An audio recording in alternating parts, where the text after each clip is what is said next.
Hello students, I hope you have understood the chapter very clearly.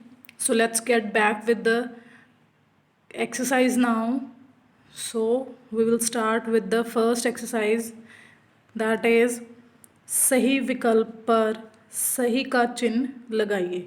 हमें यहाँ पे 3 options दिए हुए हैं, मल्टीपल चॉइस क्वेश्चंस, तो हमें उनमें से एक चुन के उस पर टिक लगानी है, as I have already done this. So first है, शिष्य कहाँ जा रहा था, कि जो शिष्य था वो कहाँ जा रहा था, गांव, शहर या विदेश। तो इसका आंसर है गांव, क्योंकि गर्मियों की छुट्टियों में वो अपने गांव जा रहा था। सेकंड, क्या पीकर शिष्य को तृप्ति मिली, दूध, लस्सी या जल। तो इसका करेक्ट आंसर है जल, क्योंकि उसको जब प्यास लगी थी तो कुएं में से उसने जल निकाल के पिया था। सो थर्ड वन, मश्क में जल किसने भरा, गुरु ने, शिष्य ने या किसी ने नहीं। तो जो जल था वो मश्क में किसने भरा था, शिष्य ने भरा था, क्योंकि शिष्य ने ही कुएं में से निकाल के पानी पिया था। तो जो जल था वो मश्क में शिष्य ने ही भरा था। फोर्थ, कुएं का जल कैसा था, मीठा, कड़वा या खट्टा। कुएं का जल मीठा था, क्योंकि जो जल शिष्य ने निकाल के पिया था कुएं में से वो मीठा था, ना कि कड़वा या फिर खट्टा। जो जल कुएं में से निकला था वो मीठा था। सो नेक्स्ट हम चलते हैं फिल इन द ब्लैंक्स की ओर। ख, रिक्त स्थानों की पूर्ति कीजिए, means fill in the blanks.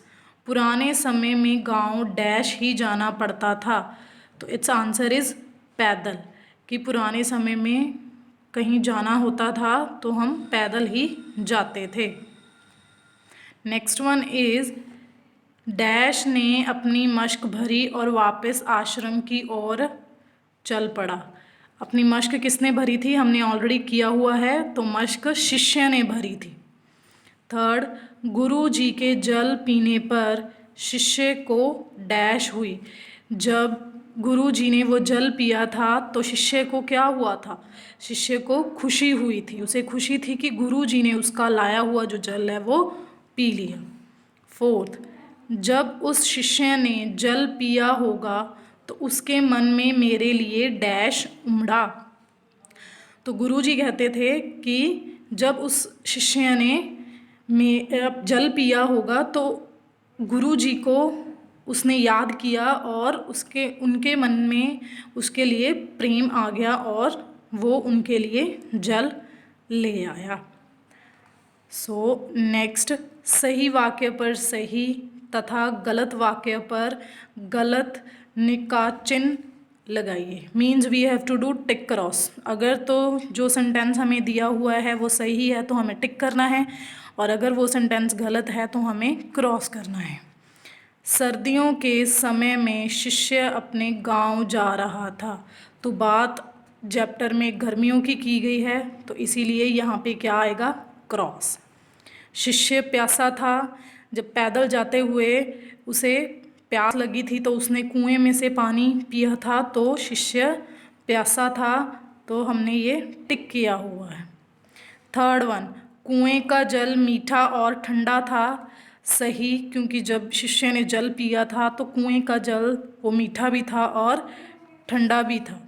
गुरु जी ने जल पीकर क्रोधित हो गए, जब गुरु जी ने जल पिया था तो उनको खुशी हुई थी। ये बात हमने चैप्टर में पढ़ी है, ना कि ये बात कि वो क्रोधित हुए थे, तो ये भी गलत है, तो हम यहाँ पे गलत का ही चिन्ह लगाएंगे।